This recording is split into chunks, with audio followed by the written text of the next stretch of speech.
So let's pick up where we left off here in section 3.2 with real zeros of polynomial functions. And remember, a real zero is just another name for an x-intercept.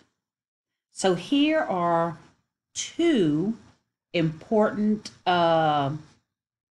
statements regarding our polynomial functions. Okay, so if I know the degree of n, assuming that we have a polynomial of degree n, it's going to have at most n real zeros. So if you look at a polynomial of degree 5, then you're looking for at most 5 real zeros. Now, with regard to the turning points, again, it's based on the degree. If your polynomial is of degree n, then you'll have at most n minus 1 turning points. And you're going to be asked this in the homework. It will ask you how many turning points for this polynomial, and it is always the degree minus 1. So if it were a 6th degree polynomial function, it would have 6 minus 1, which is 5 turning points.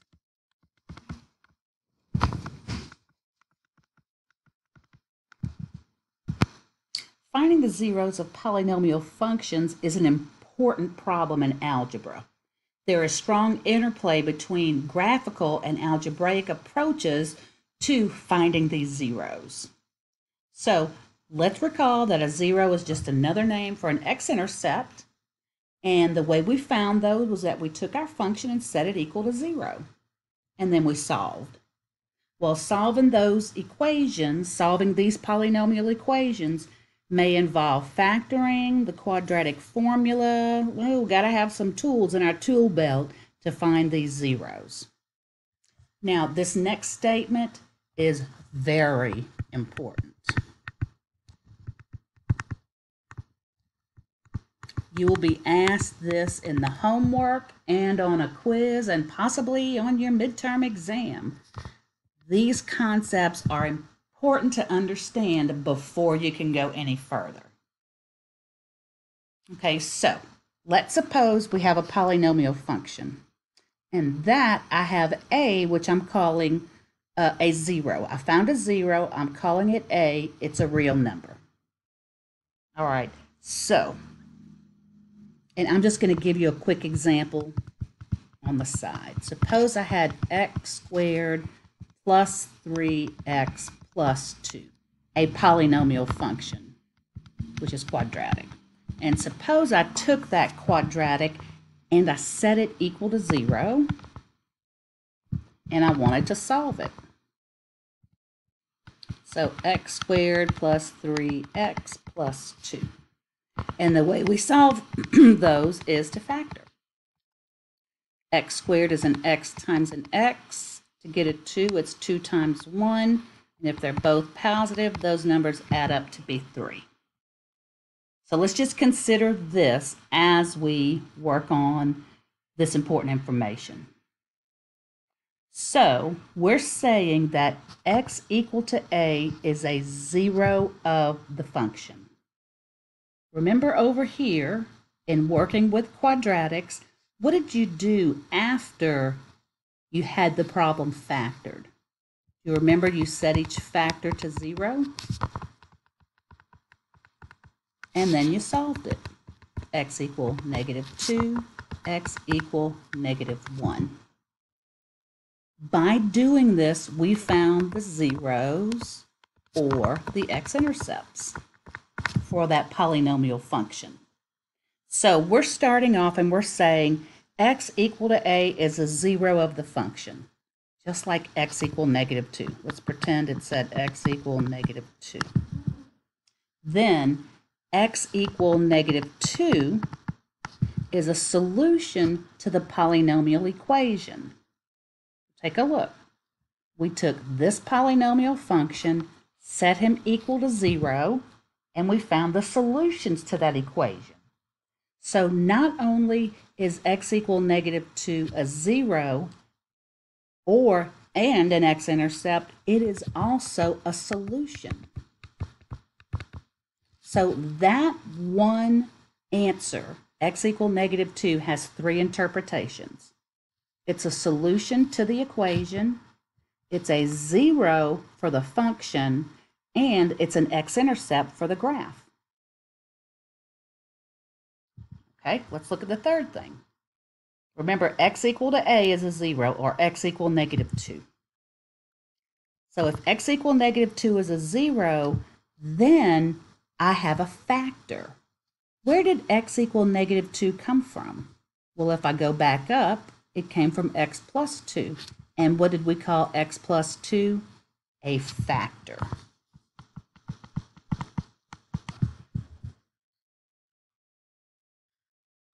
So we've got solutions, zeros, x-intercepts, all those guys come from a factor.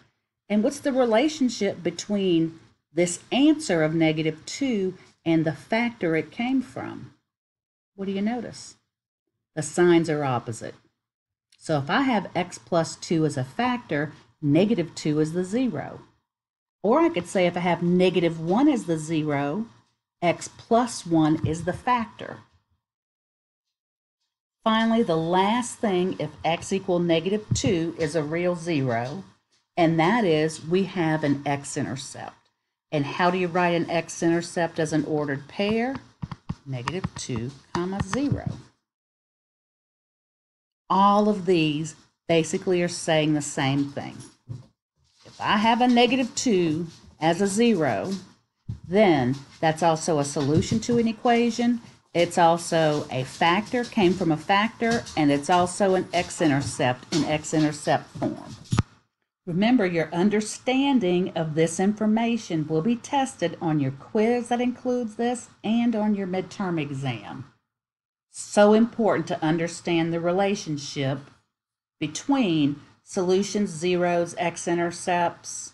They're all pretty much the same thing, and factors. We'll put some factors on there as well. Okay, they are all interrelated. A factor would be x plus 1. A solution would be x equal negative 1. A 0 would be x equal negative 1. And an x-intercept would be negative 1, 0. So let's go ahead. Let's find some zeros. And we're going to let our calculator verify our answers. So the way we're going to find zeros is we're going to set f of x equals 0 and try to factor it. Try to solve that equation. Well, one thing I noticed is I'm going to be doing some factoring, so I noticed that I have something in common. So that's my first thing I look for when I'm factoring. They both have an x squared in common, so I'm going to factor that out. And if you notice, they both have a 2 in common. I'm going to factor that out. And when your front coefficient, your leading coefficient is negative, it is best to factor out that negative. All right, so I'm looking at what's common. I found what's common. Now let's factor it out, or basically divide it out from each piece. What'll be left here is an x squared, and this will be minus 1. Now, you can always check your work if you're not sure. Remultiply it out. Negative 2x squared times an x squared is negative 2x to the 4th. And a negative 2x squared times a negative 1 is a positive 2x squared. All right, so I did that part correctly. Now I'm going to notice a factoring back from some previous courses or back from the quadratic review that this is a difference of 2 squares. And that factors into x plus 1, x minus 1. Now I've done all the factoring. Now, once it's factored, we're going to set each factor to 0. That's how we find the zeros or the x-intercepts. All right, so I've set them to 0. Now let's work on solving them. This guy, bringing the 1 over, x equal positive 1. Solving this guy, bring the positive 1 over, becomes a negative 1. And for this guy, I need to divide by negative 2. and I get x squared equals 0. So, I mean, if I finished it up using the square root method, what's the square root of 0? It's 0. But I want you to realize that, without square rooting both sides, I want you to look at this. It says x squared is equal to 0. What that means is that this 0 occurs this many times. We'll do more on this later, but for right now, realize because it's x squared equals 0, this 0 of 0 occurs twice. Okay, so we have our x-intercepts or our zeros. 0, -1, and 1. Got to practice your factoring. So let's practice our factoring again. Let's find the zeros for this guy by setting f of x equals 0.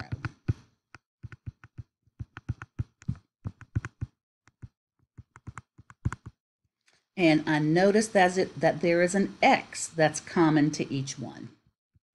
So I'll pull an x out, and I'm left with x squared minus 12x plus 36. Okay, I'll leave that x out front, and I'll consider what's left. And when I see a trinomial like that, I'm going to always try to factor it out into two binomials. So to get an x squared, it'd be x times x. To get a 36, I'm going to go with 6 times 6. And if both of those are negative, I'll have a positive 36, and they'll add up to a negative 12. So this is the complete factoring of that. Once it's completely factored, remember we set each factor to 0. Whoops, that is not 0 equals 0. That would be x equals 0, x minus 6 equals 0, and another x minus 6 equals 0. Well, let's solve them. Here x is 0, here x is 6, here x is 6. So let's take a look at this. I have a third degree polynomial function. How many zeros did I end up with? 1, 2, 3. Do you notice that the 6 occurs twice? So I could say I've got x equals 0 and x equals 6, but this one occurs twice. But we're going to always see that this degree is going to always match with the zeros when we count multiplicity. See, the reason this guy over here was twice, let me write it this way. This may be a little bit better to understand. X squared is the same thing as x times x. They're factors, so if I set the first one to 0 and set the second one to 0, do you realize that guy occurs twice? The degree was 4, so I'm looking for 4 zeros. And if you notice, I've got 1, 2, 3, 4. When I include those repeated guys, that will always match. Degree of 4, 4 zeros. Degree of 3, 1, 2, 3 zeros. Now, you can put this in your calculator, graph it, and go to your table, and what you'll find out is, from your table, you will see these x-intercepts. You will also see these x-intercepts. So I would say you check it, put it in your calculator, check those x-intercepts.